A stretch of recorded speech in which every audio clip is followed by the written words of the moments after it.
Welcome back to Big Red Rant, everybody. How is it going? Hopefully there'll be no echo right now. Been running into that problem, Gary, a lot. You'd think I'd learned me lesson. What? No, I've been doing it on both channels. I keep starting the stream and you can hear a stupid echo. Not me that's stupid, it's the echo. Wow. You ever tried being better? What's up, Brady? What up, Hot Rod? What up, Michael? We got Bobby in the house. Sundo's in the house. Please, guys, the Sundo Hayes Davis. Hit that like button for us, please, guys. As we get started here on y'all's Yeah, Brady. That's my lock of the Big week. Ten. What? Brady. Oregon. Over Indiana? Over the fighting Signettis.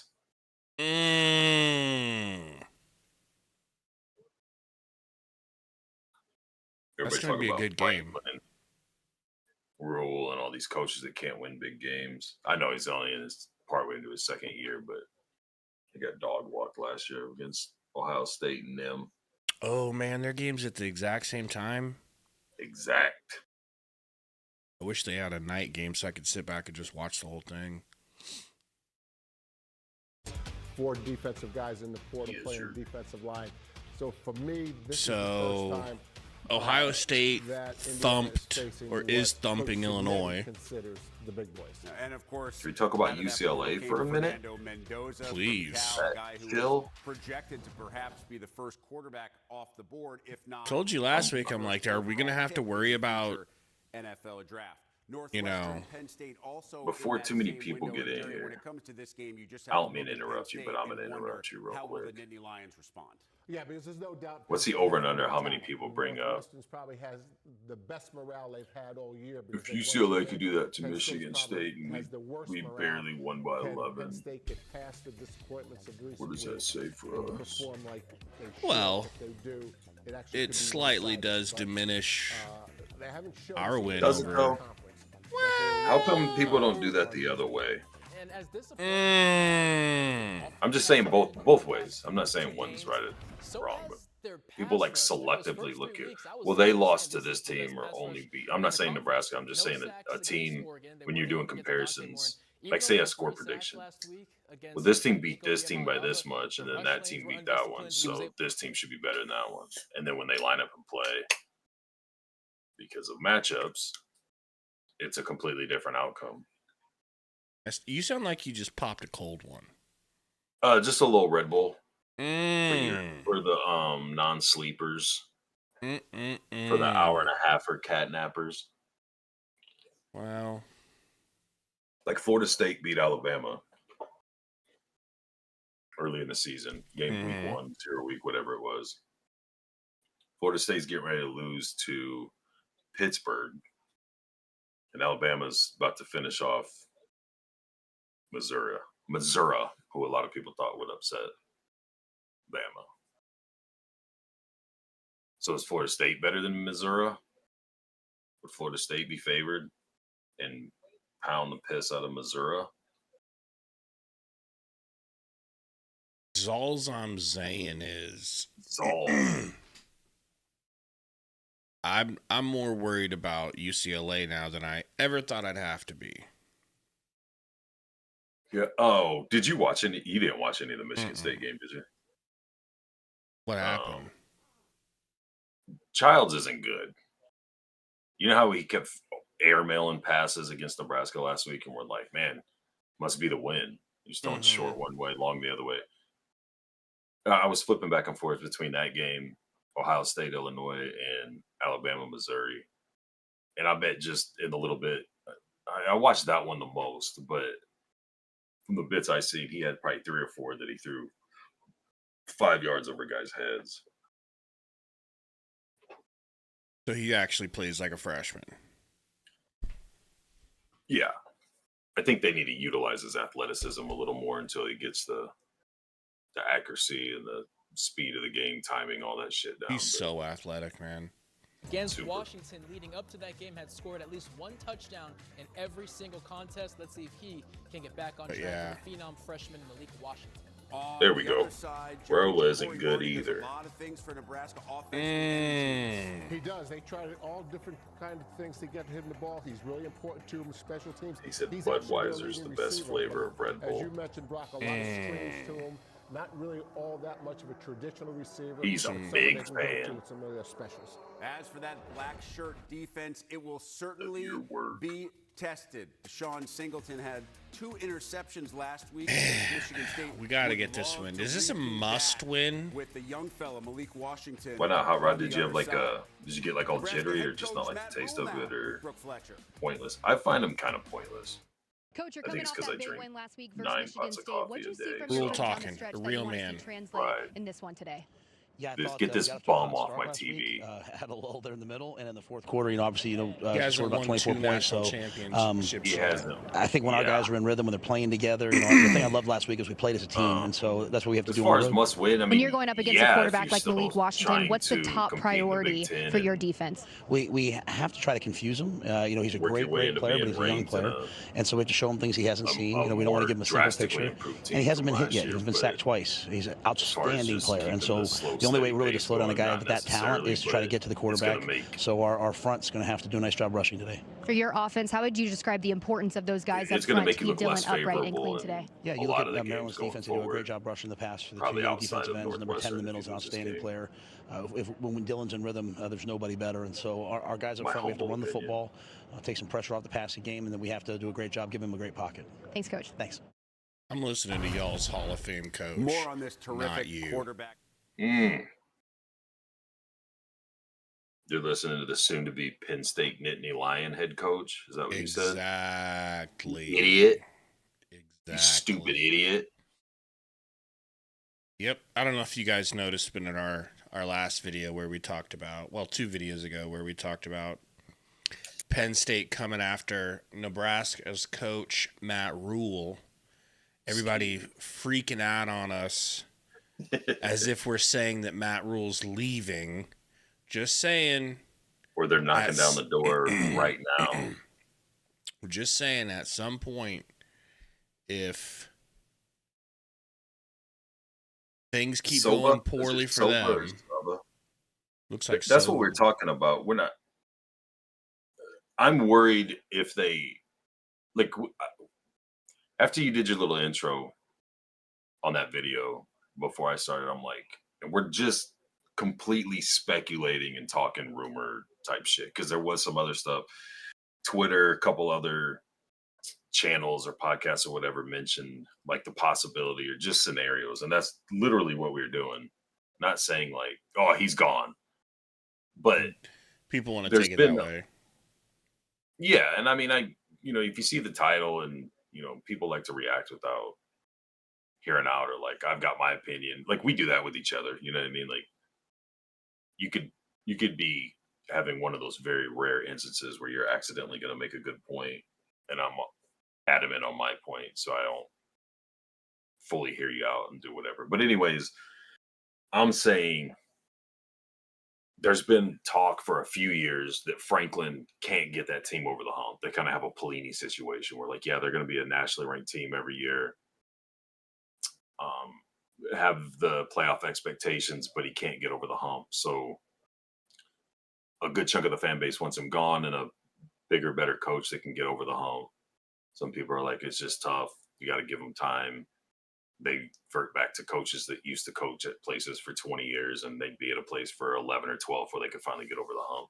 But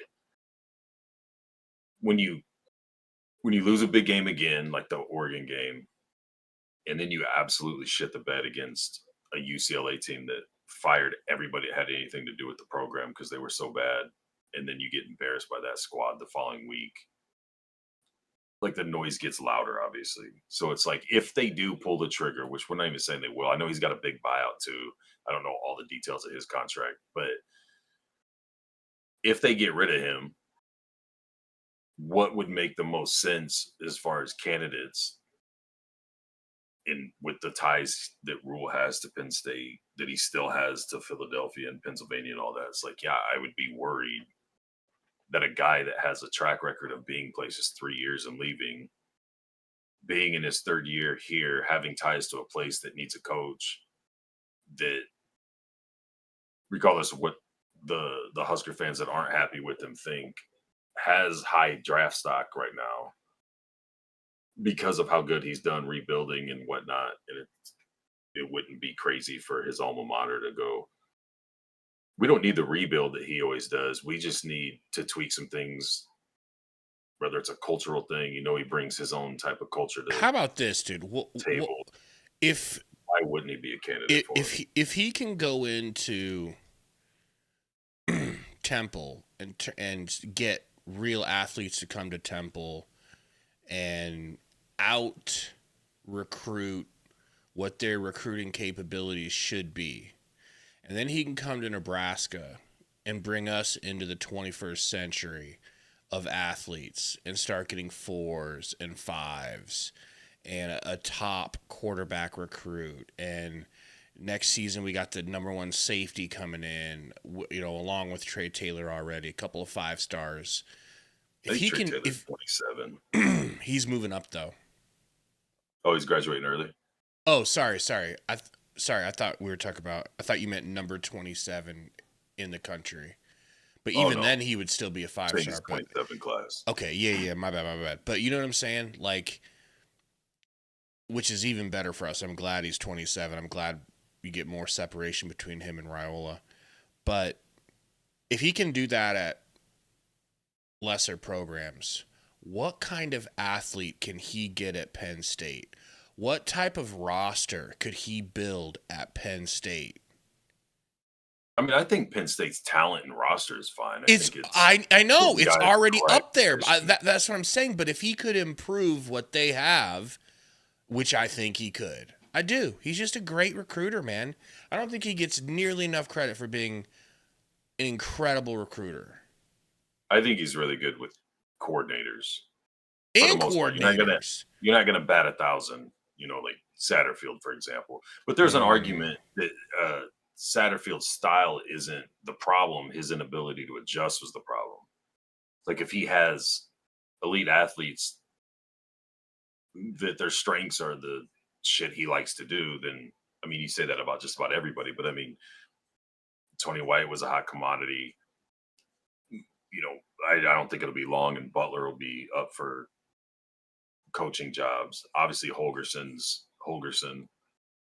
He's had coordinators at different stops that are coaches or coordinators in the NFL at different levels. So, I mean, that was kind of Nick Saban's thing. I mean, just stud after stud at offensive coordinator and defensive coordinator. NFL coaches, former NFL coaches, former college coaches that kind of revived their careers there and went back to other places doing their thing. Cornborn Mike in the house. What up? Hot Rod, I love your love for Latif. I do. Here's my issue. You don't have proof that he's a better passer than Raiola. You do have proof he's a better runner. Gary's a better runner than Raiola, okay?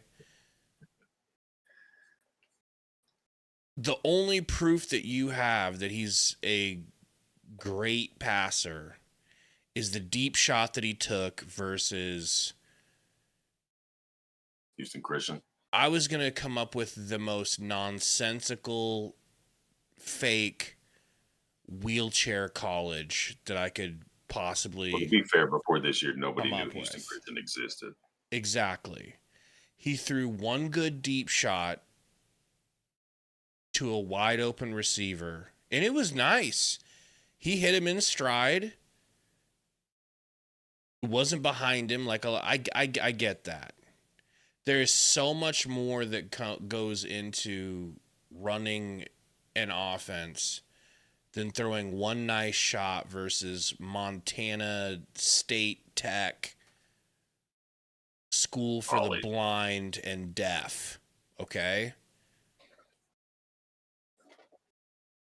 And you're falling into this, like, Very stereotypical fandom thing that a lot of us do, which is grass is always greener. It was a hog Mary.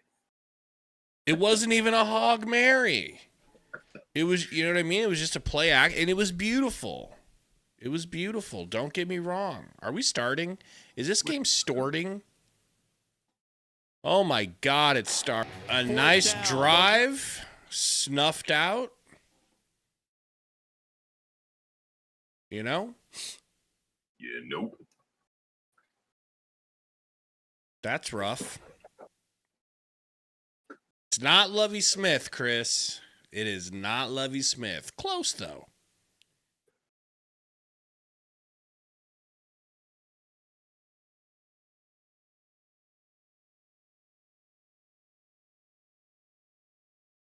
I do not have time to hold you all game, all right?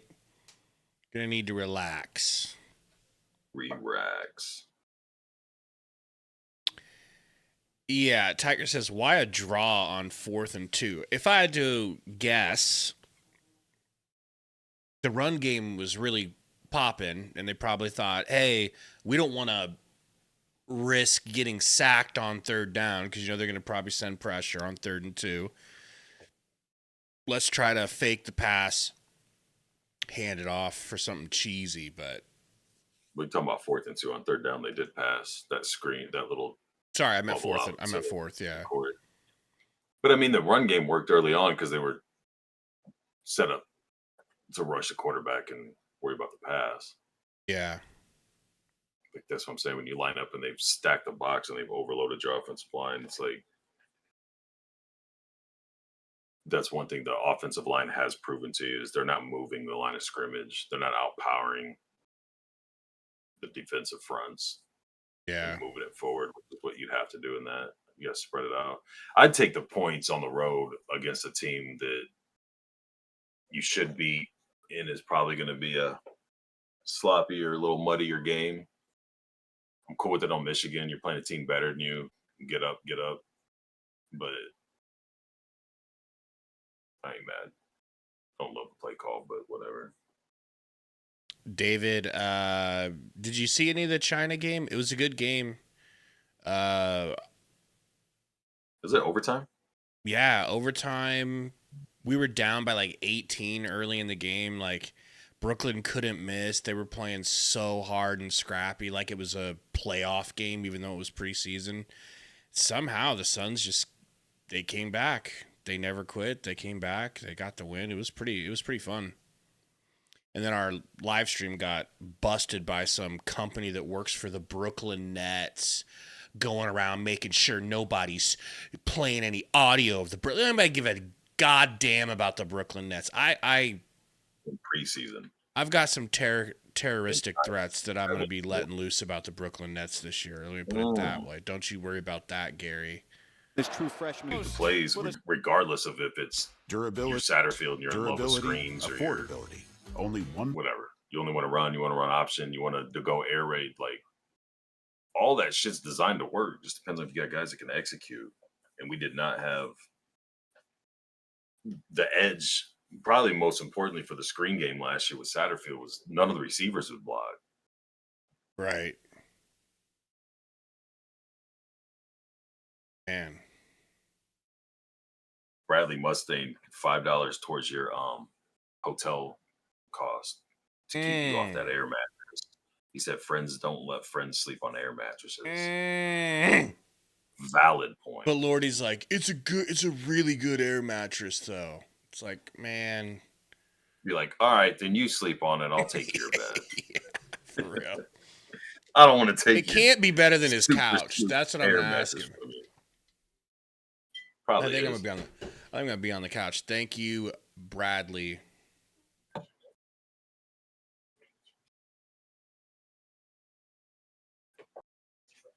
Man. Chris Snyder's offering up a spot for you. Oh, yeah?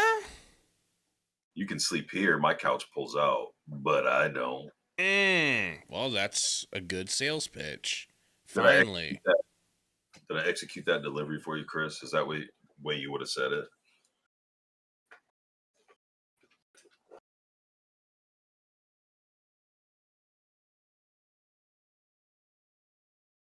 How do you spell Isaiah?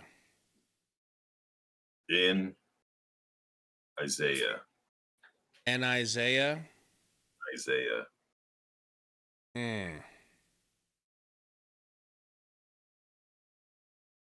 You're right.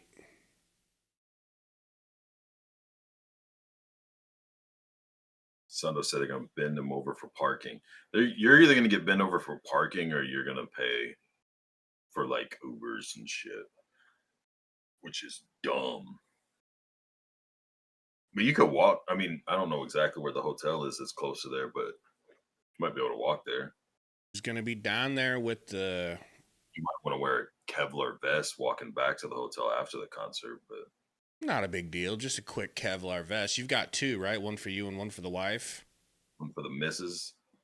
Maybe you wear it and throw yourself over her like Trump's Secret Service after he got shot a couple of times. Or fake the shooting, depending on which side of the aisle you're on. All right? We try to serve both audiences here. Is your hotel walking distance, Sundo? From the hospital? From limping? Are you limping distance? Are you limping distance? Are you bleeding out limping distance? As soon as we get in the red zone, everybody starts shitting their pants. You know, guys. I gotta commit a penalty. You don't want to throw an interception. Nearly impossible. Sickening. To get a first down. Ain't that much 30-20. Run it up the gut to the right and get a field goal. No, put Latif in and throw it in the end zone. Or that. Let Latif do some Michael Vick shit real quick. 3-man rush. And we'll run a stupid-ass little screen. It's a 3-man rush. Local freshman. If you're gonna settle there, just run it up the right side gut, get into the middle of the field for a nice cheesy field goal. Maryland's defense able to stand strong. Maryland and Nebraska meeting for just the 4th time. 1 quarter in the books. Oh my God, dude. We need to get our players hypnotized so they can stop being scared of the red zone. This is just atrocious, bro. I'm not so worried about it in this game. I'll feel comfortable here if we get the field goal, but I'm just saying, like, against better teams, you can't have red zone offense like this against the good teams. Yeah, I mean, this drive's self-inflicted. Should have been a touchdown. They're showing that, like, I'm not saying whatever they want to do, but they've successfully pushed the ball right down the field all 3 of their possessions. They went for it on the 4th down, didn't get it, scored a touchdown, should have had one there. So it's like you clean up your shooting yourself in the foot. You know what I mean? It seems like they're fine. I'm not worried like game-wise for it, but you're 100% right where all the mistakes this team seems to be the best in a long time, like even before Rule, as far as not taking themselves out of games with insane amounts of turnovers or penalties. But when they get in the red zone, that's where all the penalties happen. Born Mike said Rule was angry. He certainly was, and he certainly should be. It's probably bubbling and boiling over from the last time we went. What did we have last game? It was like 3rd and 42. Not joking. Yeah, something like that. Not joking. Stupid, dude.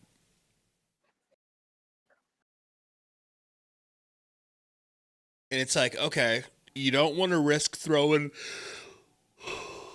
into the end zone because they're kind of playing some prevent defense.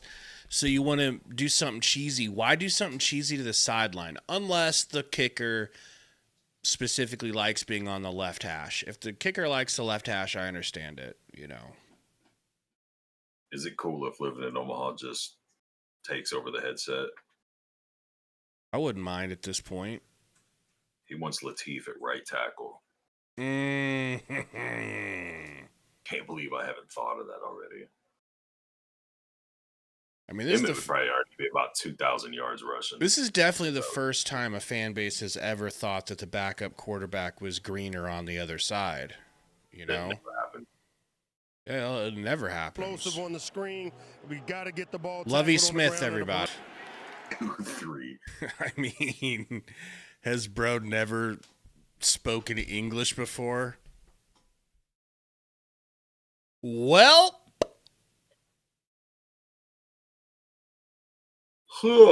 that's tight end on safety crime right there, bruh. It's a great throw. Great throw. It was a TJ Lateef-esque throw. If only. Yeah, Chris Snyder, he should change his number to 3 and then change his last name to GOO. Perfect. Goo. 2 in the goo 3. From 10-0 to 14-10 in the blink of a fucking eye, bro. What does that remind you of? Last week versus Michigan State.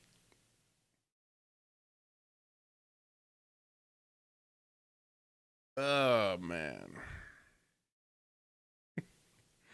I want 1 week versus a Big Ten team where we don't fight for our lives. They got Northwestern coming up in a couple weeks, so just be patient. Yeah, I mean, that, and I was really looking forward to UCLA, but not anymore. You know how bad fans are going to be bent out of shape during the UCLA game? When they come a walloping over the mountain.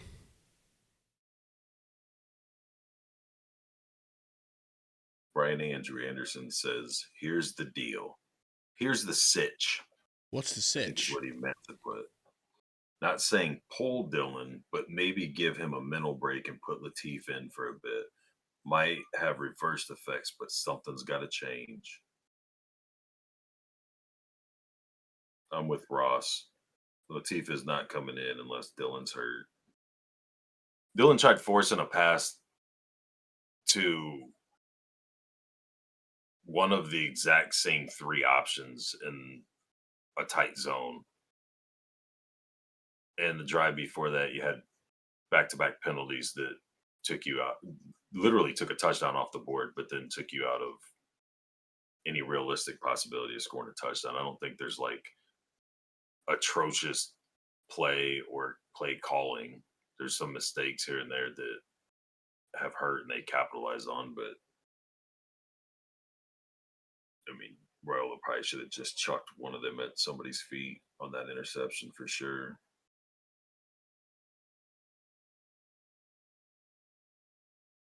I mean, aside of maybe Lateef sees that and runs, but I mean, the zone's facing, like they barely backed up. They barely backpedaled. They didn't turn their back, nothing. So, I mean, he's not completing a pass on any of those routes that Raiola had as options. Like, it was a bad play call against that team, and I'm out. So, what do you guys think? Oh my gosh, I'm obsessed with those windows. Anderson makes it easy.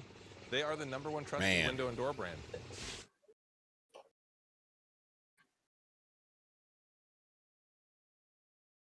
Lyndon Kittle. You think Taylor Swift's going to come after him at some point? I think she already is, from what I've been hearing. Wow.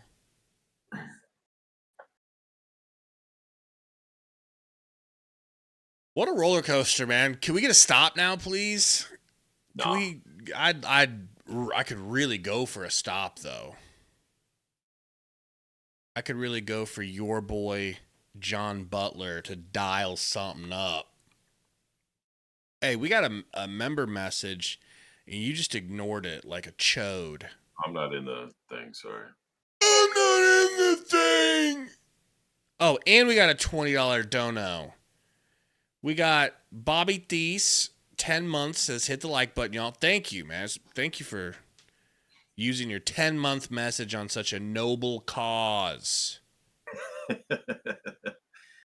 And then again, Bobby Thies with a $20 dono, which Gary will see none of. Says, Big Red Ramp, baby. Let's go. Now you got $25 towards your non-air mattress room. Thank you, Bobby. And let's see here. I was thinking these hats specifically, you could just sell these hats. People seem to really like these ones. But I don't know if we're allowed to, right? They got a little Husker logo on them. Are you wearing the same one I got? Yeah. The red and black one? Is that what I got on? Little copyright infringement. Little lawsuit. Hey, we don't have any Jew lawyers to take care of us, bro. Jesus Christ. I'm just trying to point it out. I don't see why it's a big deal. I'm sure they got more than us, you know. Zaga wants to know where the Gary emote's at. Do you still have the Shut Up Gary one on Sun's channel? No, I mean, it's not as pertinent here, you know? No, I'm asking if you still have it on the Suns one. No, because I was running out of room. The more members you have, the more emojis you can make. So I'm like kind of capped out over there. Well, here's Matt Rule, actually. Dylan wanted a couple throws back. What's your message to him going into half? Just keep playing. I mean, we're on the road. Anytime you're up on the road at halftime, you love it. They have 10 points off turnovers. We got to protect the ball a little bit better. Our special teams are humming. Defense, their quarterback's playing well. We just got to keep playing. You talked about the importance of that middle eight. How do you want this group just to maintain that focus to come out and start the second half? I'm sorry to interrupt you. We're going to come out and get them stopped at the half. You know what I mean? Like they've been playing with some tempo to get themselves in rhythm. We just tackle a little bit better. I think we'll be okay. Thanks, Coach. Thanks. What a great first half here. I mean, fun first half. You know, it's definitely a stressful more as hell. Higher tempo game than I anticipated.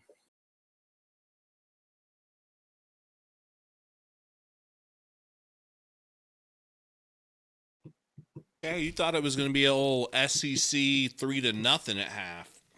SEC. That old.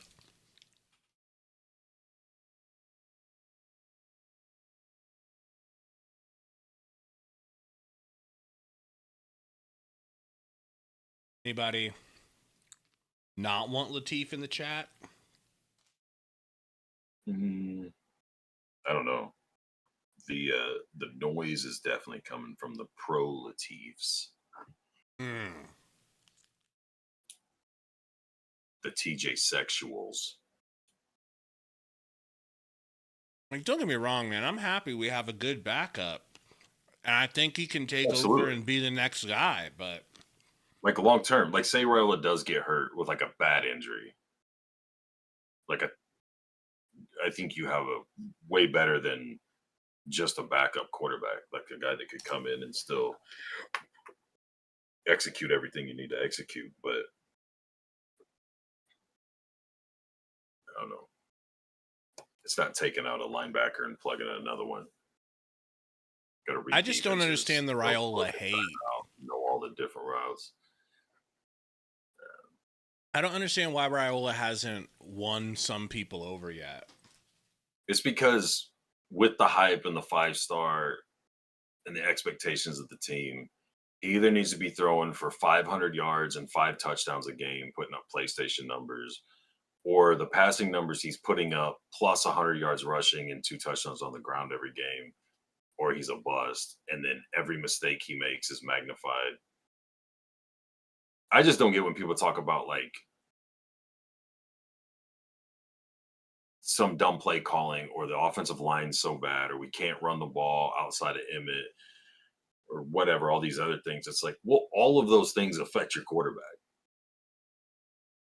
So if you're right on all those things being wrong and the dude's still putting up the numbers he's putting up despite all that, he's pretty good. You don't have to like him. You can dislike the Mahomes semantics, think he was overrated, whatever you want to call it, or if you're like Hot Rod that you want your quarterback to be a run first, pass second. I'd rather my quarterback run for 150 yards and throw for 100 than throw for 300 a game. Like, I get he's not ever going to be your guy, or you're not ever going to be excited about it. But for the offense that Nebraska wants to run and that they built that team to run, he's the best option you have for that. Because it's built around him. Kind of. I mean, I think it's catered to him, like what he does. That's why you don't see a lot of design quarterback runs or a lot of lanes for, quick reads and then go. It's set up to, I think that aspect is like tailored for him, but I don't know, man. That second interception was crazy. Like, I just don't understand how he didn't throw it out of bounds. It looked like he was trying because there was 0 receivers in that area. I hope they ask him about that.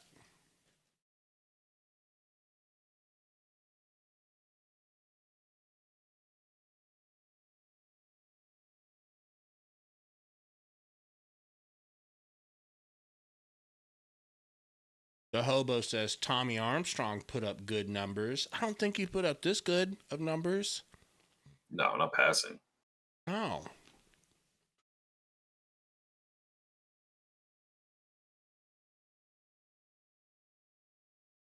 I freaking love Tommy Armstrong, though. Yeah. I like to see him around the program a little bit more often. Like, you never hear from him. Never seen him come back or be, anything. Ooh, Oregon's up. They were down 7-3. No, they lost the lead. Indiana up 13-10 at half. Brady, are you here?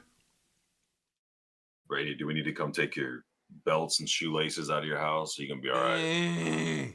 Got a whole half of football to go, buddy. Just hang in there. Dude, if Northwestern beats Penn State, I will die on the Lateef Hill with Hot Rod because the universe is backwards. I mean, if I'm gonna be so pissed if Penn State gets their shit together by the time it's time to play it. They'll lose this game. They'll be all the way back to just like, yeah, we had a rough middle of the season, but god damn it, we never quit.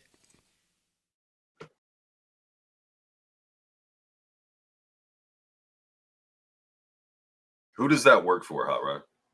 What top teams in the country over the last couple of years are winning titles because their quarterback runs all over the field? That's a good question. I'm not trying to be funny. I honestly don't know. Like, how old are you? Like, are you an old school, like you want to go back to wishbone and triple option and stuff like that? That's fine if you are. I'm just curious. It just seems really weird in today's football where it's spread offenses and fast receivers and everything's about receivers and quarterbacks and all this. He's 67. That makes a lot more sense, man.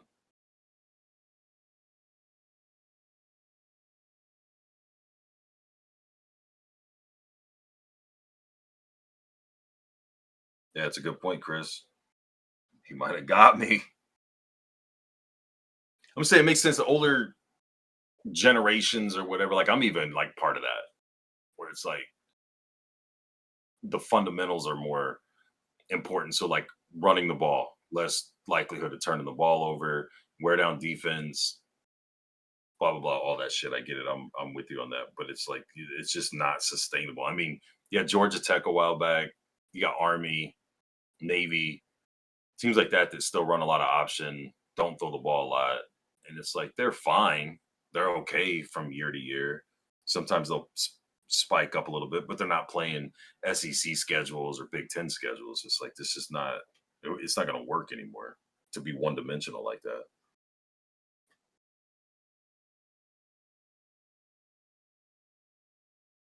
Kevin said we don't need Dylan to run, but we do need him to not look like a tree, like on his last touchdown throw.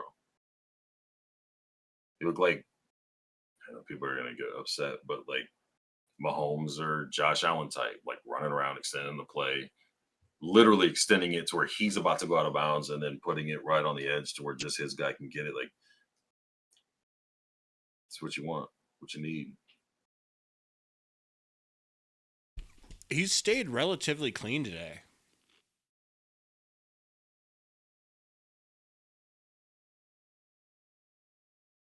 But we didn't run an option on that touchdown pass, and he didn't stay in the pocket. So, which one's not right, or which one is right? They need to sub in Joel Makovica.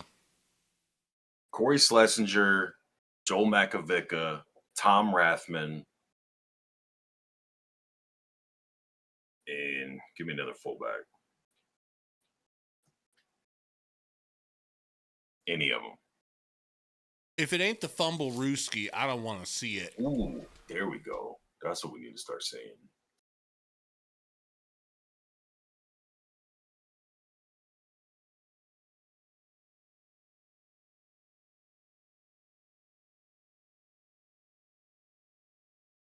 Andy Janovic. There you go. Good call.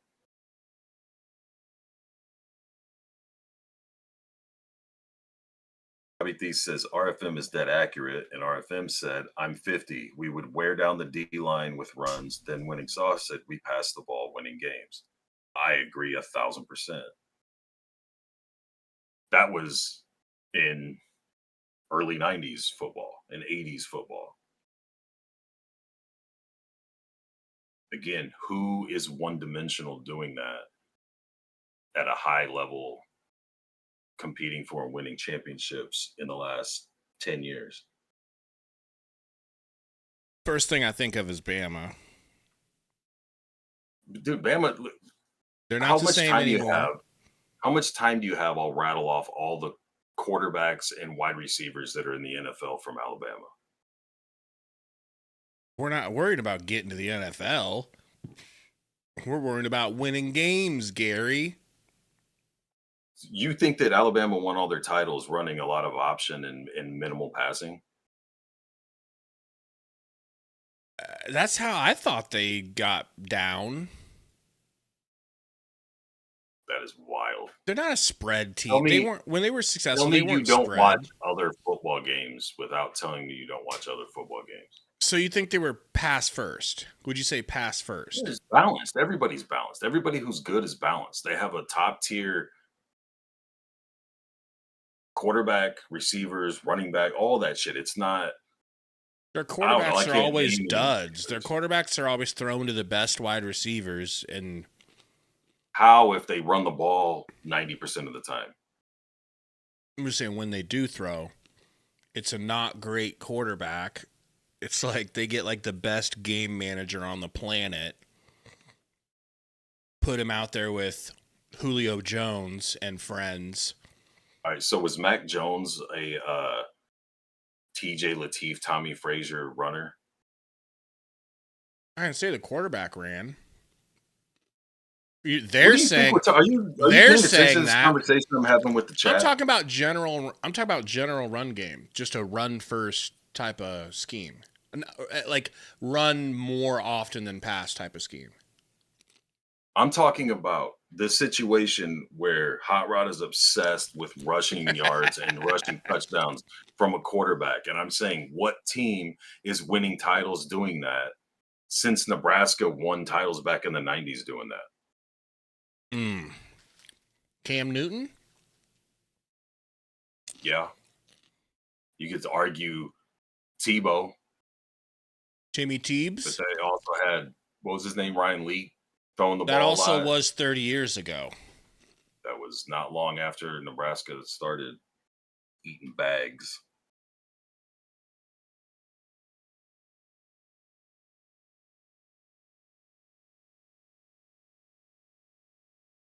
Are you saying Michigan's close now? Me, I don't know.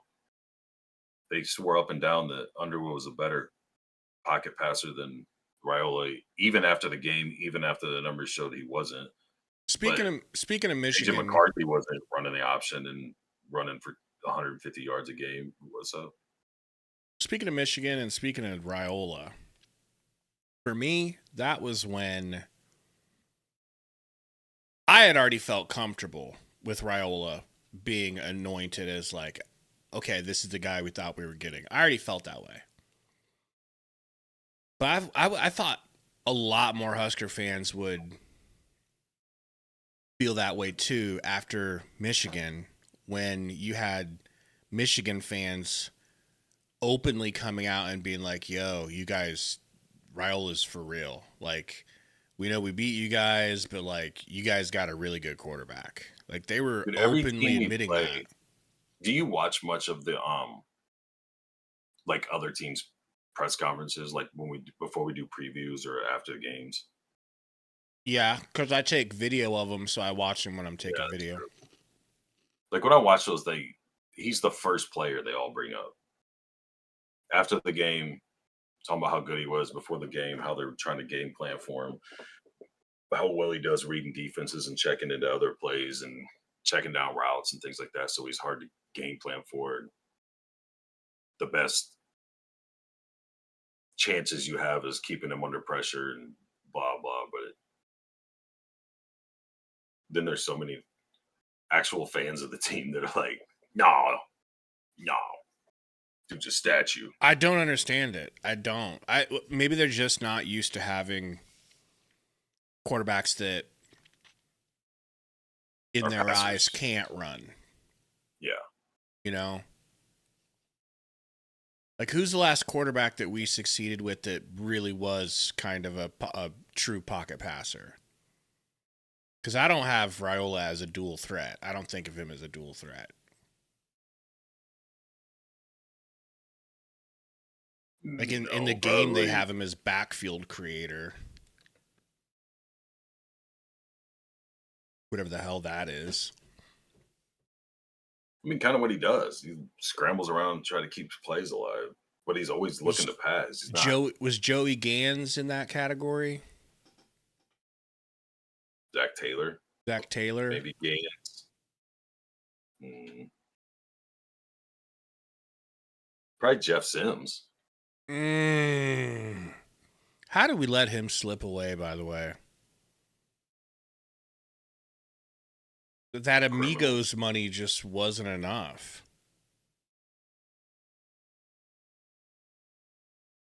Should have got Adidas to sign him straight up, like Raiola's been getting. Did they play already today? Did ASU play? I don't think so. They play tonight. He's starting, isn't he? Yes, he is, and I cannot wait to watch that. Can't wait. Iowa State's up on Colorado 10-7 at halftime. I'm going to need to hit up a Husker Hans when I get there. On your dime. Oh, of course. You just give me your favorite credit card. They play at 9:15. Nice. Bobby Fischer, dog. Tanner Lee. That's a good one. Tanner Lee. Don't say Sam Keller.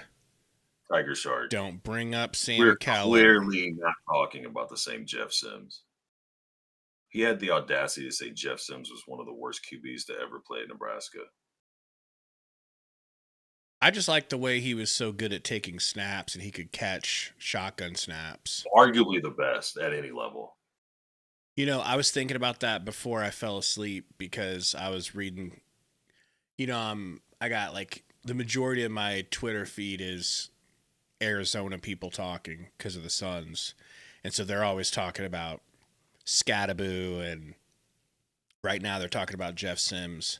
And I was thinking about how bad he was at taking snaps, and I can't equate it to anything other than the fact that he must have been scared. Like he couldn't even catch shotgun snaps or not snap them into the guy that was in motion.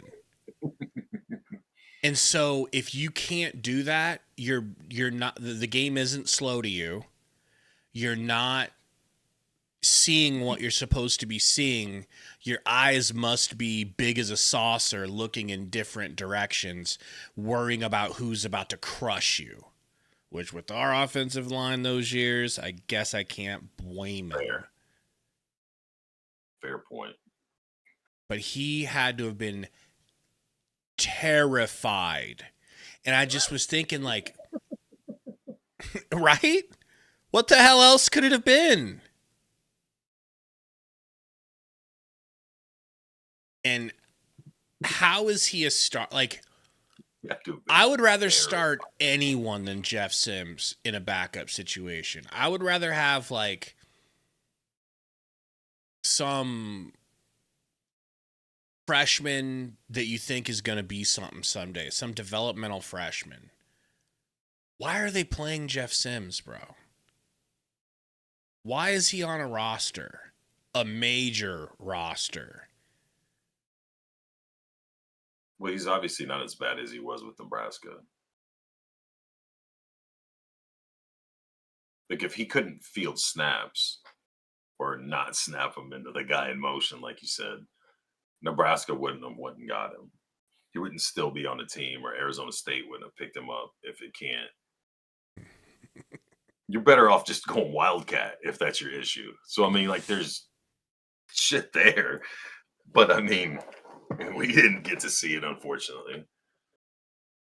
Tiger Shark said, Gabe, their eyes look like Area 51. I'm sure his eyes look like Kash Patel's eyes at all times. Gigantic and looking in opposite directions. Oh, who are these two? Scrape and the bottom of the barrel. Yeah. A lot of plays, couple penalties, like interns. They're like guys, we have nobody to call this game. Can't help but think, guy, that, why does Maryland Stadium look so tall? Look at all those rows. Second half, because it seems like both offenses, they have some firepower going right now. Yeah, 2 turnovers, 2 interceptions for Dylan. See how Ryle's doing exactly what Ja'Cory Barney's doing. Penalties for Maryland. Wish he'd get his own it's shit. been far from perfect, but it's been a good time. And Maryland, who kicked the field goal before halftime, is going to start the second half. Team's like, yeah, bounce on that knee, dude. Bounce hard, jump harder. And I think the theme for both these coaches, you think about the carryover from last week, Jake, right? Adversity. Jesus Christ, who's this? That Judy? Us Shavers. How'd you get my number? Well, while we have this short commercial break, guys, quick shout out to our presenting sponsor, Profit X. Make sure you guys check out Profit X. Go get their app. Go to their sportsbook online. It is live in 40 states. It is legal in Nebraska. It is the country's #1 prediction market. Thing about Profit X is you're not playing against Vegas. You're not playing against the Haas. You're playing peer-to-peer. Can you beat Gary? Probably. Okay? Anybody can. A lot easier to beat Gary. You guys sign up, use promo code RANT, all right? That'll let them know that we sent you, and it'll also get you $200 in profit cash, guys. So $200 extra dollars they'll match you for the first 30 days of playing. Shout out to Profit X. I know you're a big Profit X guy, Gary. And you're not here. No, I am. I'm just doing some things, making some noise, so I'm mute. He's just, guys, he's got a lot of irons in the fire. I'm wearing a lot of hats. All right. During the mornings, he plays CEO. At night, he's a plumber. So that I can go to my Profit X page here and get some more action on. Patriot says, remember when the SEC was scared of us? Yeah, when I was a baby? When I was a little child, when I was a little kid sleeping in my bunk bed, my brother came and woke me up and told me we won the Fiesta Bowl. It's one of the first memories I have, bro. It's like one of those, like, what do they call those? It's just one of those things, like, the youngest I remember something. 5 memberships given out by the Goatney, David Goatney. Thank you. We got 2-0. Now, are these called hog legs yet? 2-0's a hog leg. Jacob Krause, a new hog leg. Jeff Thomas, hog leg. Brewer and John Jenks, the 5 newest hog legs. Uh-oh, we're back. Thank you, Goatney. Appreciate you, Goat. Wide open. And that's a big one. That's a big one. I got a fever. You ready for them to... The only prescription is more soft zone. You ready for them to top it, but he just acts like he doesn't hear the question, so I don't know. You want me to answer it again? Let me say the same shit I said. I never heard you when you said must win or not. It depends on, you've got 2 perspectives, and you see it all over in the chat and in the comments when we do stuff. You've got a chunk of the fan base that expects Nebraska to be competing for a national championship every year. And you have a portion that thinks Rhule is doing a long-term, slow burn type rebuild. So if you're in that camp, no, it's not a must-win, because the reality is this is probably a 3 to maybe 5 loss team. So let's call it a 4 loss team. You're going to drop a game or 2 you shouldn't, and then you're going to lose the games you should. So no, it's not. But if you're in the camp that, by scoring 17, not by going we need to be winning the Big Ten every year and competing for a national championship every year, then yeah, you have to win this game. I think there's middle ground there that you're missing. Are Malik Washington's pants too big? What? No, he's just sagging. Hands off, up gut. Judy gets a stop, kind of, 5 yards. I think the middle ground is we're not winning Big Ten championships yet. We're not winning national championships. We're not going to the playoffs yet. But we're beating the teams that we're supposed to beat and losing to who we likely should lose to. What determines we're supposed to beat Maryland? Going into this game, you thought we were going to beat them? There's what we're talking about. Yeah, I think it'd be a close game. Mm-hmm. You said their strength plays right into our hand. Yeah. That's why you should beat them. But that's my opinion, is what I'm saying. So it's like... So also, saying is it a must-win game is also coming from your opinion. I want your opinion. No, my opinion is also this is a 4-loss team. You're going to lose some games that you think you should win to get to 4 losses. I don't think this is a compete for a championship team yet. I think they're still building. And it's a process to get there, and not saying it's wrong, but a lot of people don't have the patience and don't want to hear that. But the reality is that's exactly what he's doing, step by step. This is wrong, we'll fix this. We need a new special teams coordinator, we'll fix that. We need a quarterback that can pass, because we had to only call run plays because all we had was Harburg and Purdy or whoever else we could get to field the snap. You address that. He's just incrementally making the changes as it goes. The coordinators are doing it from week to week instead of in game, which is one of the things I was saying would be a factor or of big significance in this game. Maybe if he keeps his eyes on the field, watch this dig route coming, number 80. But no, I don't think it's a must-win as far as what this team actually is. What you want the team to be, yeah, it's a must-win. What I want the team to be, yeah, it's a must-win. They're just not there. 6th run, 6th play of the drive, the 5th design run for Nolan Ray. That's a couple. They're and done towards the end of the 3rd quarter. Maryland does not have to run a play if they don't want to. Nolan Ray needs a rest, so it's the perfect time not to. They ran that same gap scheme 3 or 4 or 5 times. I mean, that's being a good play caller. Don't get bored with it. We love what Mike Loxley said this week. We got to headbutt the finish. That's the language he used. Look at the eyes of Malik Washington, too, man. You think he wants this one? Big opportunity ahead for a true freshman. Jeff O'Connor, For his the first Big Ten home secondary win. is statistically drastically better than last year. The run game is significantly better than last year. Run defense or run teams. No, offense. Offense. With less depth.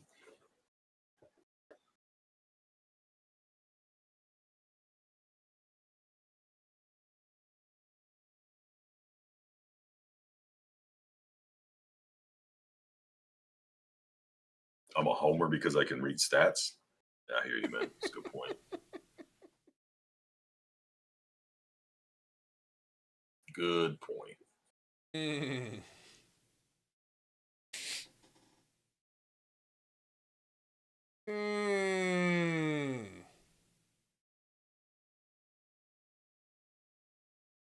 I'm delusional. Gotcha. Just find a way to win this game, please, Matt Rule. Please. I just don't understand how you're going to overcome 3 interceptions and a pick 6.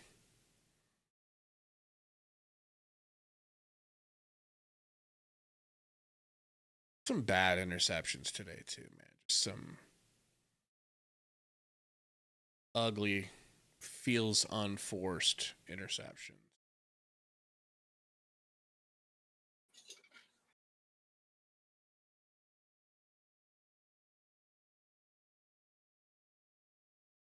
Brian says our O-line got better this week. Defense got worse. Our QB has gotten worse in 2 weeks. Yay, our special teams is good.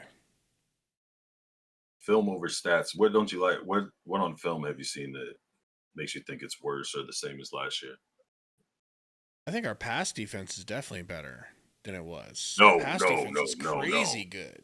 They're the number 1 ranked secondary or pass defense in the nation, but that's because apparently we didn't play anybody. We didn't play Michigan. Cincinnati hasn't been marking people and throwing the ball all over teams since they played us. Just made up. Fake news. Fake news. Fake news.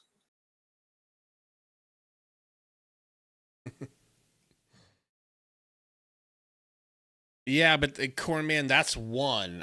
We agree with you on that one. Like Gary called that before the announcer did, that he probably ran the wrong route. But the other 2 weren't good.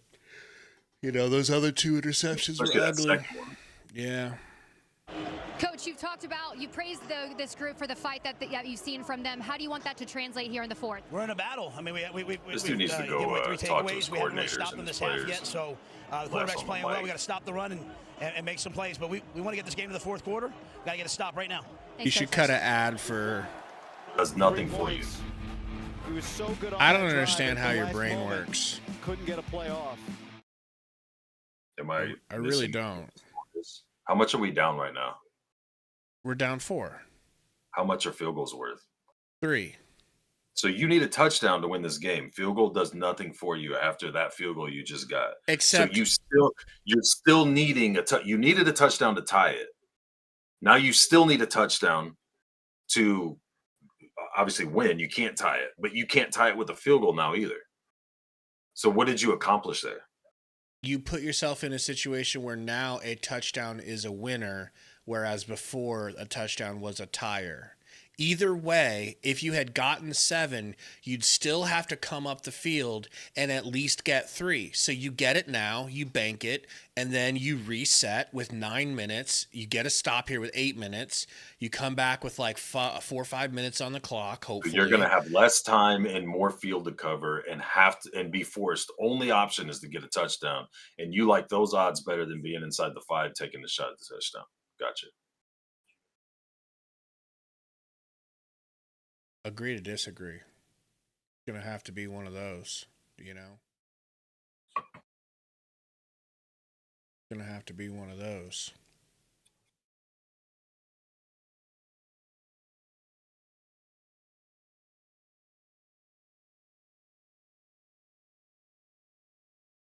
I think you have a uber aggressive mindset, and it's just I'm your doing style math. to go. Getting 3 points when you need 7 to tie it and 8 to win does nothing for you. Except now, if you let's say you go for it and you don't get it, you still need the touchdown that you need now. Mm-hmm. But it would only now tie. But it would only tie. It would only tie. As opposed to if you don't get it and they're inside the 5. Were you planning on us going for 8? Is that what you're saying? No, I'm saying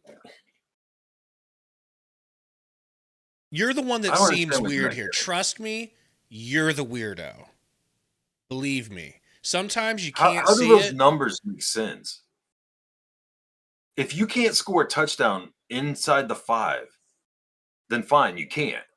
But why do you think a 3 that changes nothing makes it better for you to come down and have to cover more field in less time and get a touchdown? And now you have to get a touchdown. If you get a touchdown, tie it, you can get across the 50, take a long field goal and win the game that way, or it goes into overtime and you're fine, but at least you extend the game. But now you have to get a touchdown on probably the next drive. Maybe you can get lucky and get 2 more with the amount of time that's left, and you have to get a touchdown. It's the only option you have. I don't understand why that's a weird take. It's just wrong. It's not weird. It's wrong. But it's fine. Everybody's entitled to their opinion. You know? Some people can do math. Some people can't.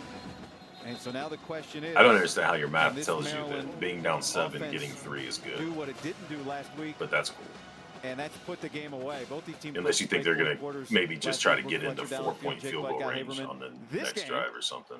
Has been whatever was advertised. This has been better than. The only way that it makes sense to me is if you're talking about going for 8.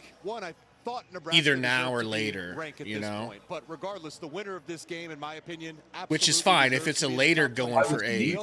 There's enough time for you to get the ball and get in field goal range. So then why don't we just take that field? Did they just lose yards on that grounding? On the receiver because we had him as a category. Or did they lose yards on something else? They lost yards on the grounding, yeah. And we thought maybe we might have a hit in the defensive player there, but no. I don't see how that's. Shoulder. Here he's leading with the arm. There's some incidental contact by 93. So I think it's the good job by the officials not calling in. And watch shoulder to shoulder here. It's not in the head or neck area, so it's not a foul. All right, Mike, thank you. Texas beat OU. Wow. Fourth down and 4 I doubted him. For Maryland's offense. Here we go, boys. 4th and 4. Washington. From his back foot. What a defensive play by Singleton! That's how I would stop your bitch ass. I wouldn't even been open for him to throw to if you were on me. Nebraska doesn't do it pretty, but they get a win gritty. That's a great way to describe this game for the Huskers to find a way. These are the types of games we were always losing, bro. This team's the same as it always has been. A bright future. There is no limit to his potential, and after making so many big-time throws today, guy. Damn, he said Indiana's up 10 on Oregon. It's that off schedule, that second down, and just misses them. Ric Flair drip go woo on a bitch. That's open, and he just missed the throw. Hard thing if you're Maryland, you made so many credits. They were so much better than last week. Meanwhile, for Matt Rule and his group, lick them lips, Rule. Lick them lips. They deserve a good licking. I'll lick them if I get my tongue near them. In the league, 2 longtime friends there. A lot of respect between those two. And for Nebraska now, they are 2-1 in the league, 5-1 overall, and some open road ahead. And for the Husker fans at home, I mean, how do you guys feel? Bro. How do you feel coming out of this game? Because 2 years ago, 3, 4, 5 years ago, this is a completely different How about 1 field. year ago, this is a completely different field? Different team. In the fourth quarter against Cincinnati. 1 year ago, once they had those drives that in the second half, or I'm sorry, in the second quarter, into the first half, when they had the back-to-back penalties, took the touchdown off the board, and then wireless pick. Coach, with the game with so many Shut up, a real man. How did you see this team come together in the 4th to finish things off? Well, if I may, those are 2 really good teams, and people won't understand how good. Like, that's an unbelievable Maryland team. That quarterback is fantastic. Their defense played great. Our kids kept battling. It was a great college football game. I can't thank our fans enough. It was like a home game. It was awesome. And I saw you shaking the hands of Sidney Stewart and Malik Washington there. It was a great game. But talk about your quarterback in Dylan Raiola, the poise that he showed in that final drive. We're backed up. That one drive, he ran around, found a way to hit Luke. Dylan's one of those guys, when he gets upset, when he gets angry, he has blood in his eyes, he's going to be great. Competitive greatness comes out in these moments. So the narrative of we lose close games is over. I mean, in terms of we can win them, but it's because of the guys. It's because of Kenny Williams. Kenneth Williams is a walk-on. He made that kickoff there. Just what an unbelievable effort by the guys. You talk about a fight to the finish last week, a fight to the finish here. What are you learning about this group, and what do you want the world to know about them? That they love each other, they play hard for each other, they don't panic, and they fight the whole way. Thanks, Coach. Thank you. You heard him answer the question about narrative or the statement about narrative. Nebraska wins big games. Stop waiting for the other shoe to drop. It's different this year for the Huskers. It certainly is. I mean, this team has a ton of resolve, and talk about just getting that monkey off your back.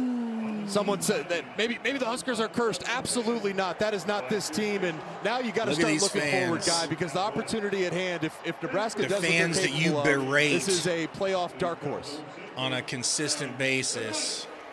4 lead changes today, an absolute thriller here in College Park. Wow. It's funny, man. Before this game, I was thinking to myself, actually last night, I was like, man, it's so selfish of me, but I wish Husker games were twice as long because I just want to watch them all day. I'm so glad that game is over. I don't want to watch another minute of that shit, bro. Wow. Dude, where do we start?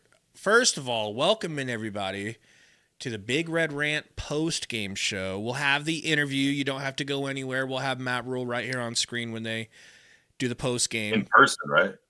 He's gonna call in. I might not pick up, though. I want him to talk to the media first. He's always blowing our phones up, but he's got to do his job. So we'll bring it. Gonna lose, FYI. Say what? Morgan's going to lose? Morgan's going to lose, yeah. Poor Brady. It's my boy. Let's pull up the stats here.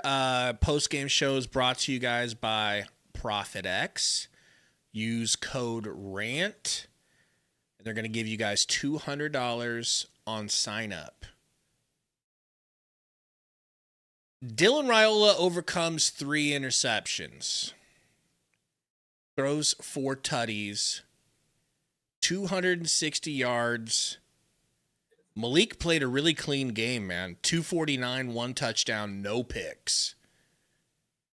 They ran for 130. We ran, even with sacks, we ran for 193.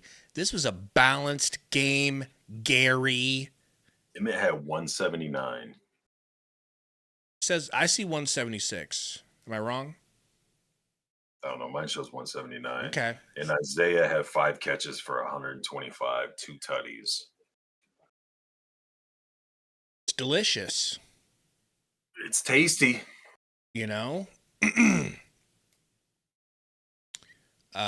Harburg had a 13-yard catch that was timely. Perfectly timely. And shocking for a dude that's supposed to be a quarterback. Right. Like it wasn't a routine catch. We're lucky he's got hands. Yeah. I didn't know he had hands like that. No.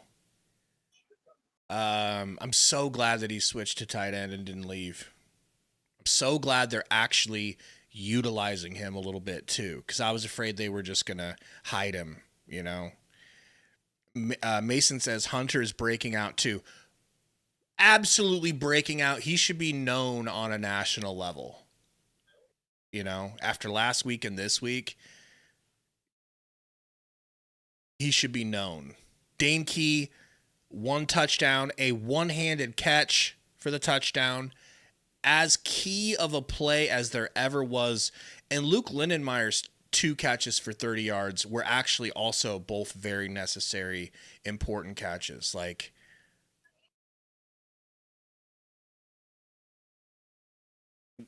Take us away, Gary. Take us to the land of Gary. He's talking? Here we go. I'm just glad we won. You know, Dane Key scoring that final touchdown there. I know he didn't see much action last week. What was it like just to find him in the end zone? That's my roommate in the road game, so I just told him, I said, we're going to ball today, boy, and we're going to get a touchdown. And so it happened to be the game winner, and he had a little spaz to it, so I'm happy for him. What about the defense? How did they create opportunities for you today? I mean, just like I said, 3 turnovers on my part can't happen. And they bailed me out once again, and all we could do was go out there and win. And I'm so grateful for this team. I'm so grateful for this program. This is a beautiful win. Thank you so much, Dylan. Thank you. Go Big Red. And I support that notion. Defense did come up with some big plays. I'd also say I'm ready for a Do Gary you still hate symbiosis. Dylan Raiola? Hold on, let me rephrase it. Hot Now, Rod? is it true that you still despise Dylan Raiola? Listen, I just think that Mere mention of his name makes you sick. I just think TJ Latif's the next coming of Warren Moon. Warren Moon. Is he Okay. beating his wife already? Or? Allegedly. Now, it's time for you to react to me and give me a post-game show that I can be proud of. I That got can nothing, write man. home I don't know about. shit about shit. I don't even know what I just watched. You watched Dylan Raiola overcome, I should say the entire team, overcome 3 interceptions with 4 touchdown passes, defense standing up when it had to, like not allowing them to come back down. Like they let them have their little runs, but then adjusted in game, which is what you've been harping on for weeks, that they can't figure it out in game. Each run was met with several drives of nothing.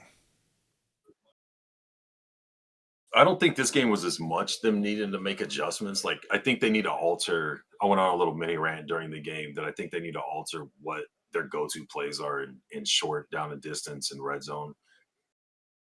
But I felt like when the players felt like their back was against the wall, they dialed in and executed better.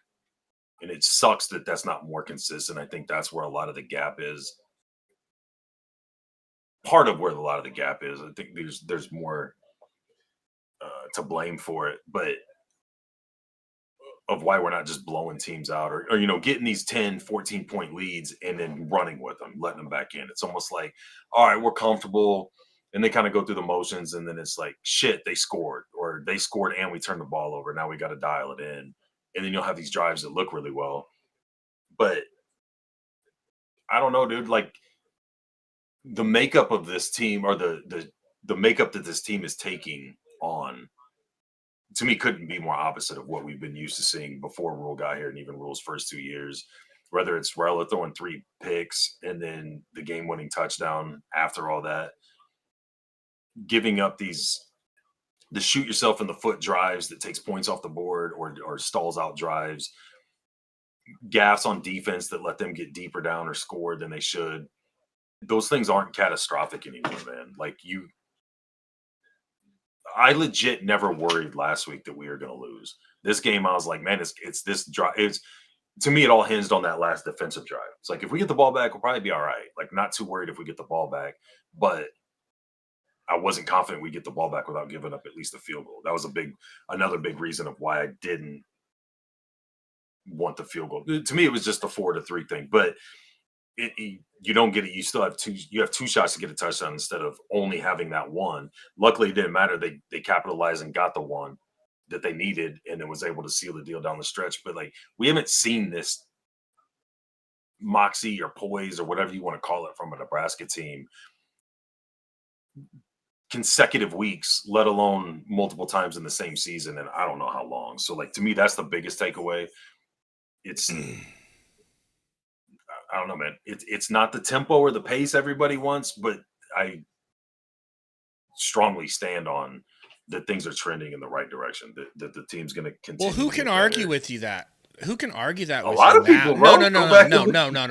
Now, anybody in the chat still arguing that we're not going in the right direction? I'm not going to be a hypocrite, dude, because if I agreed with what you're saying, I would be balancing or basing my point off of a game-to-game basis. And that's my argument against is like, I get when people get down on Raiola and want Latif in situations. I get when people are frustrated with Rule and want Signetti or that type. Like, there aren't Signettis all over the place. Everybody would hire. You know what I'm saying? Like, that's an anomaly. But across the board, statistically, we've gotten better. And you say there's a difference between stats and film. I couldn't agree more. Go watch the film and let me know when the last time things started going in a negative direction for Nebraska that they righted the ship and turned it into a positive. You haven't seen that. And that's not going to show up on a box score other than final scores. You have to watch film and shit to see that and to see how the players are reacting. And like I just said, they execute better after the other team scored or they feel like they have their backs against the wall. So it's like, how many 100-yard rushers do we have last year? I don't know the answer. I'm just curious if we know. But like Emmett's multiple games over 100 yards rushing. The running game's better. The secondary, you can say, yeah, we played this team and that team only throws here and does that. Our run defense has been horrible, which is a big reason why teams aren't passing on us. So that goes both ways. It's not just we're live. Real man. Not a cup. A real man's talking. Our turnovers led to 17 points for them, so they scored 10 points in the first half off it, and then obviously the pick six. Love the resolve of our guys. They continue to battle. Special teams continues. I mean, you got when I tell you how much I love this team, you got Kenneth Williams, doesn't even have a scholarship. He's out there running that kickoff return back. So he does now, by the way. That was wrong. That wrong was right after the game. There we go. But no, just proud of our guys, and I want to give credit to them too. Questions? I know you've experienced Nebraska fans before, but to have 10,000 here, and then kind of the team comes back out and celebrates that moment for you guys emotionally. Yeah, I'm like a get in the locker room, yes sir, say that, whatever. I went and got him, said go back out, that was palpable, the way it felt. I mean, you could feel it, and you get in those moments where it's like, oh no, you're down 7, in terms of like you can sometimes feel it, and I thought our crowd just became electric, and even like, the run by Emmett, just like the feeling down there just almost felt inevitable that we were going to score because of, everything that was happening, and especially, from the crowd. So I have to give a ton of credit to the fans and the crowd that was here. Have you ever sent a team out of the locker room after a game? Yeah, I think maybe I did once before at Temple. We didn't get the kind of crowds we get here, so I think we had one great crowd, and I did it, but it wasn't planned. It wasn't anything. It was just more like, I have a bunch of guys that do exactly what they're told. They're trying to get in because, we want to get in and get on the road. But I wanted to make sure that I want our players to enjoy that moment. It's 2 straight close. There was a time where we were talking about bowl droughts and never winning a close game. Well, we're figuring a lot of that stuff out. So I wanted them to enjoy that moment, that reaction with their families, with their friends, with their fans, the people that came here. And so that was. This is living. Like, you don't get to feel this very often, you know what I mean? Like in our, and so I wanted them to enjoy it as long as possible. Can you speak on what Emmett gave you, just the balance he added to the offense, especially when the throwing game had some issues at times today to have the ground game go with it? Yeah, so we came out of last game, and we looked at the numbers, and we were like, 5.5, 6 yards a carry. We had a bunch of good runs. So we just said, hey, and we knew that they have these freshman edge rushers that are really, really dynamic in 29 and 9. So we were just like, hey, we're going to run the football, especially early. And,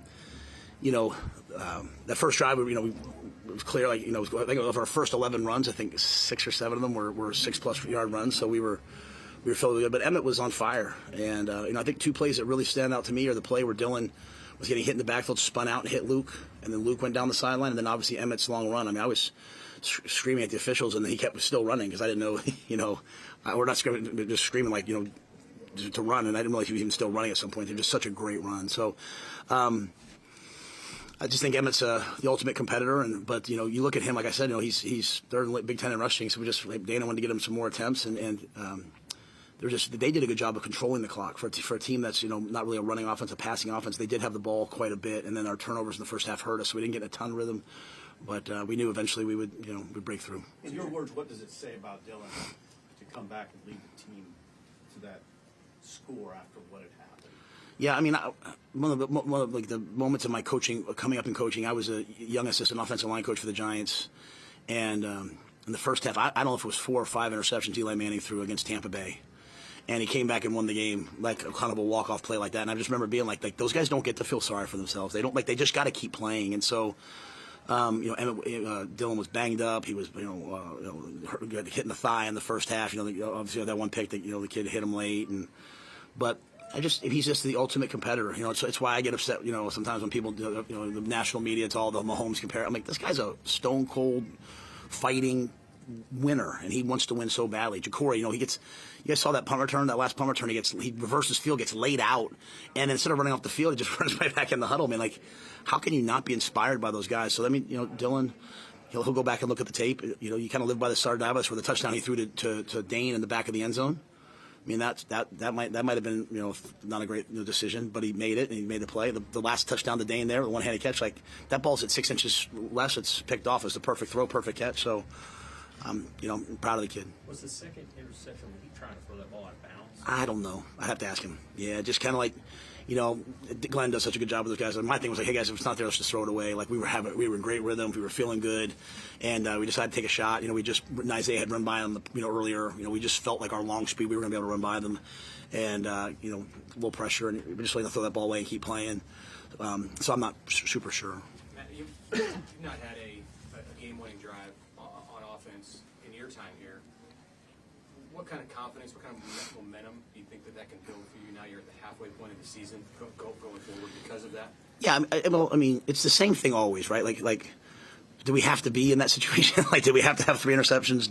We didn't tackle very well tonight? Like, we were diving at the ground a lot? No, they also have there are elite skill players there, and so that's my biggest gripe right now with our conference. Like that's a good football team, and I don't know if we push that enough. Like Maryland's, like they're talented as could be, and so they were hard to tackle.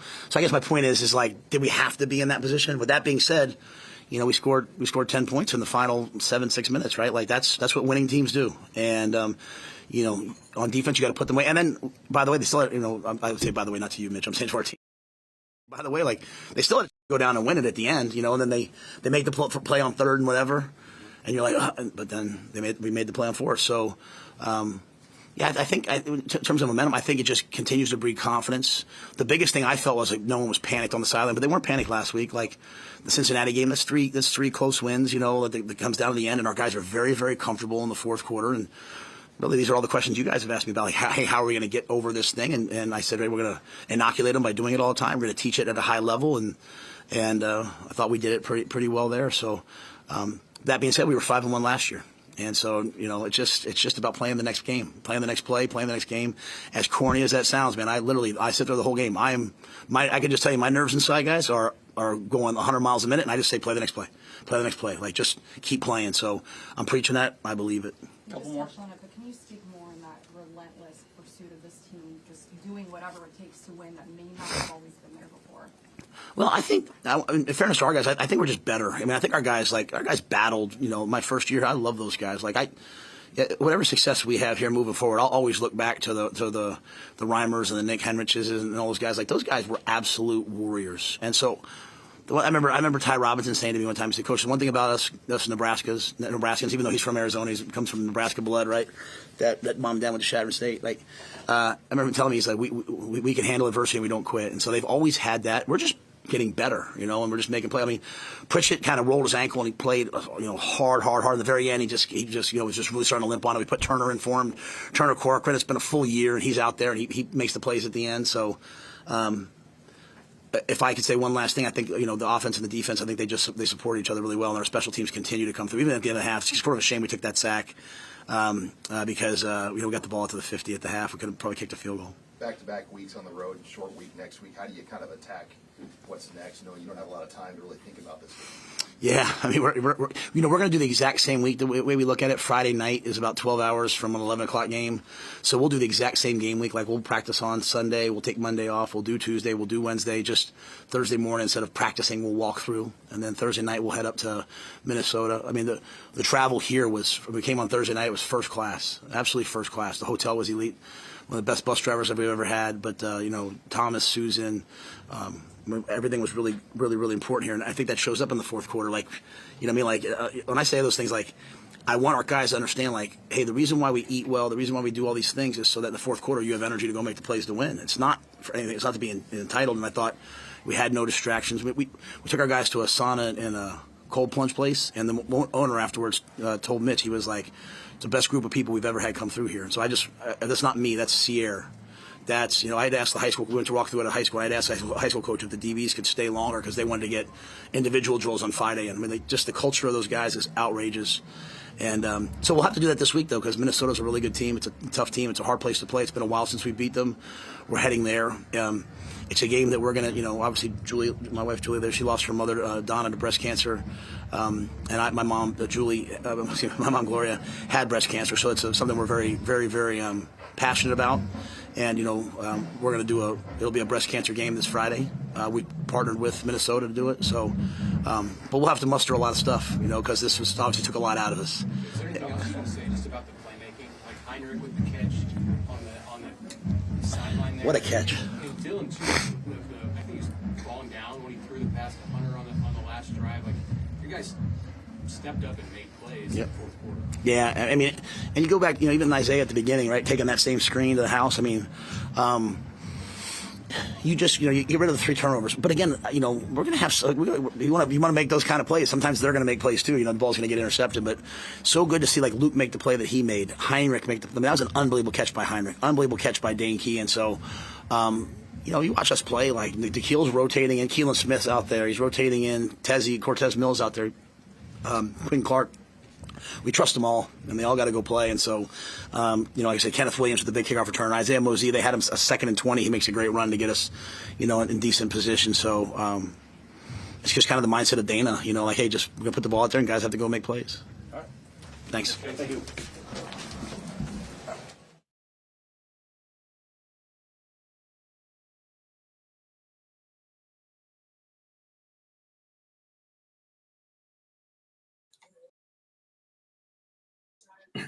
Yeah,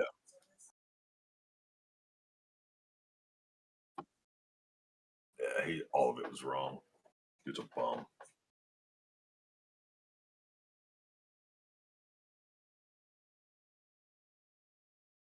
A IR one. An ill-educated homer.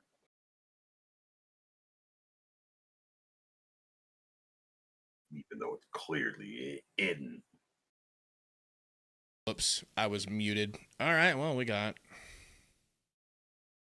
our boy Emmett. I'm glad that Rocco held his block, just enough for me to get outside to the edge, and it takes it's a team effort. It's not just me, and so those guys did a good job the whole game of blocking up front, and so I'm just glad I can make that play. What kind of a battle was that? Just the back and forth. I mean, having to deal with a pick six and some of the things the offense had to kind of endure, and then their quarterback was getting hot at times. Yes, sir. It was a relentless game, man, and I'm really glad that we went through this game too as well, because I know that we're really battle tested as a team and as a program. So going through those relentless games is what we need. The defense to have our backs, offense to have their backs. When we have to make a winning play, those guys like Dane Key and Isaiah, they came up big for us. So I'm just proud that this team bounced back and won a close game, because they say we can't win close games. Did you have a sense this might be a game where you got more carries because they're trying to take pressure off the tackles with their pass rush? Yes, sir. We were trying to send a message from the first play of the game, just body blows and running the ball downhill on them, and we knew that they couldn't hang with us for 4 quarters up front. So I just give credit to Coach Dana and for him to call in those plays and just the guys executing them. That's what made it happen. Do you feel like now that you guys showed that you could do that against Maryland, he's going to trust you to run that ball a little bit more? Man, Coach Holt always got trust in me and the other guys as well. So whatever he calls, whatever play he calls, I'm going to execute it. And I guess what was that euphoric moment to have the entire team come back out and run down in front of the fans here today? At the end of the game? Oh, yeah, man, just best fans in college football showing out once again, and we want to just show our support to them, because you hear that, at the end, I don't know if y'all was listening, but it felt like a home game. Like, we was out there, fans got super loud, defense got to stop, so that helped with the momentum of things. So we just grateful for the best fans in college football. And a win like this, just how meaningful it is for the guys that have been in the program since we got here. Extremely meaningful, man. It's crazy seeing some of these guys, even like Javen Wright, guys who've been in college for a long time. I'm just proud that, they still here and they're helping us out in a big way, whether that's defense, offense, even guys that weren't in today. I don't know if you've seen our sideline, but people were cheering each other on. That just shows how, strong this program is and how we're just happy for one another. Well, that's 2 drives, and it started both inside the 20, and you guys needed points at that time. Yes, sir. What was What was the feel in the huddle within the offense in those moments? Yeah, the field was just one play at a time, just executing, making routine plays like we do every day in practice. We go through 2 minute, we go through all these situations for moments like these. So when we get to moments like these, we just got to go out there and execute. But everybody was extremely confident on that last drive. We knew we just got to take it one play at a time, and that's what we did, and we went down there and scored. One more say about Dylan in particular with the 3 picks and just stand with it.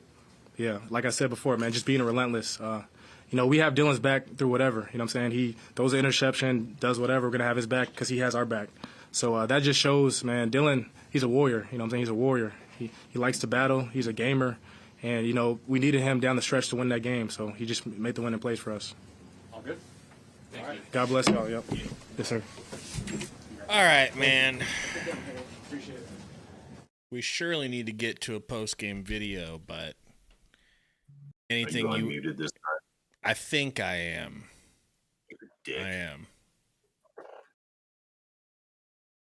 What do you think? What do you got for takeaway from it? I think we just turned a corner.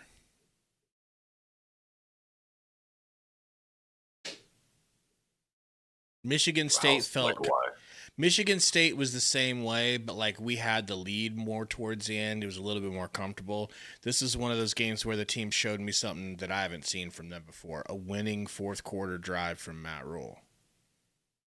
I haven't seen many of, I should say.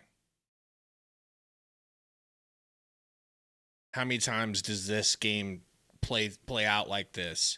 Or do the games play out like this and we just fall short? And we're sitting here going, well, if this, if that, if this.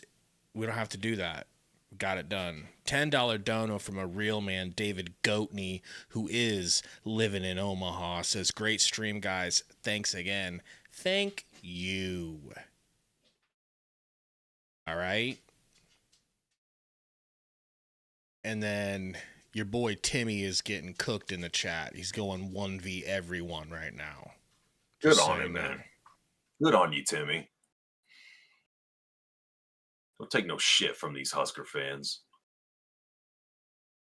Nebraska's so That's how I irrelevant. feel. How do you feel about what? Just that we turned a corner. Yeah, I kind of felt that towards the end of last year. I feel like there was some games that ended up being close, and it was looked at more as Nebraska's trying to lose a game, but the other team wouldn't let them, instead of going, well, we usually lose these games. Instead, we're winning close, ugly games. But then Cincinnati, and I wasn't a fan of the way everything played out that Cincinnati game, obviously. Kind of lost my shit during that game. But like I said, that was an expectations thing. And now I'm just seeing more of let me rephrase that. Now I'm just being more of a homer and angling the stats to work in my favor, combined with what I'm seeing to pretend that things are getting better.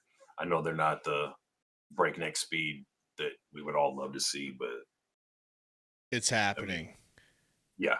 Chris, at the end of the day, man, at the end of the year, when you have a certain record, you don't look back. Like when we won 2 or 3 games in a season, you look back and went, yeah, we could have won 10 if we would have won our 3-point losses. But when you win and you're at the, you're higher up, a higher ranked bowl, you're on the bubble or in a playoff talk.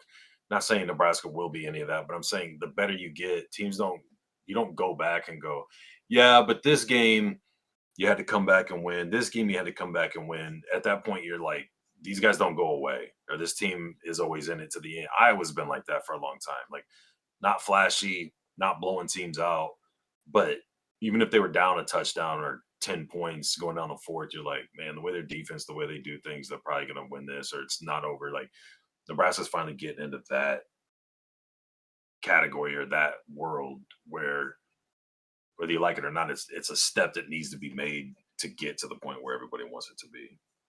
Chris Snyder says, and I'm going to read this the way I think he said it. Hey, Gary. Hey. Very condescending. Hey, Gary. Any comment on Gabe's assessment of going for the field goal? Yeah, I mean, we kind of did it again. Like, we're at an impasse. Like, you and most of at least the people that were speaking up in the chat were all for forcing us to have to get a touchdown at the end of the game. And I like the idea of having forcing it sooner. No, at the end. Like, you take the field goal, you have to get a touchdown. And you can't let them score. Right? Maybe, I mean, you could maybe give You could up. let them score 3. Well, then you're right back in the same boat. Mm-hmm. But So, not I mean, if that- not that's if you kind of miss moot. the So- but not if you miss the touchdown. You don't get the touchdown, and they get to 3. Then you're down 10. You're basically out of it. Yeah, in that scenario, you're 100% right. I couldn't agree with you more. But I'm basing it at that point on you have to get a stop next, because if it's tied and you don't get a stop, you're going to lose, or you're going to be forced to really quickly get in field goal range. So, like, assuming you're going to stop them on their next possession, you have to get a touchdown either way. So try to get it here. If you don't, you have another chance to get it and put the game into overtime.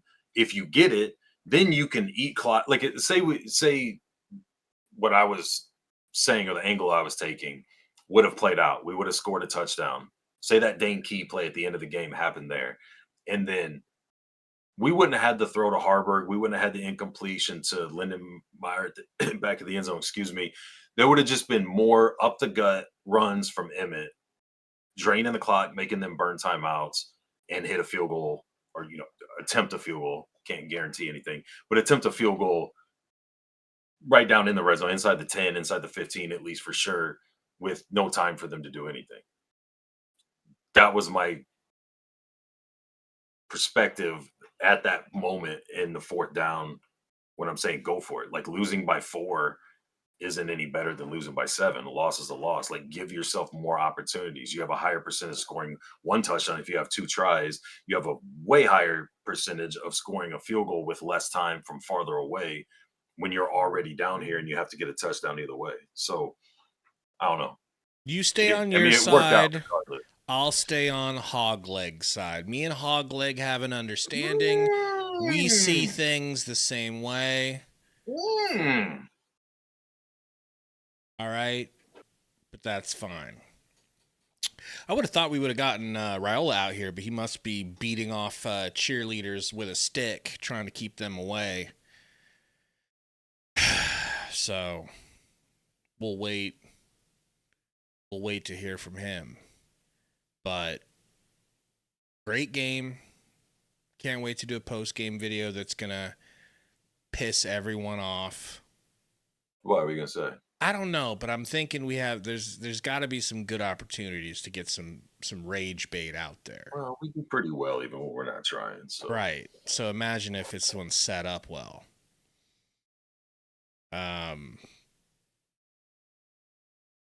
What a game, bro. Yeah, I saved it, Tone. I was able to save it. What'd you say? Beating off cheerleaders, but yeah, not and then a long pause. Not the male with cheerleaders, Anything else, Gary, that you want to bless us with? Your knowledge, my homerism, my lack of knowledge. Any other Homerish statements you want to claim? No, I don't think so, man. Well, until next time, folks, go Big Red.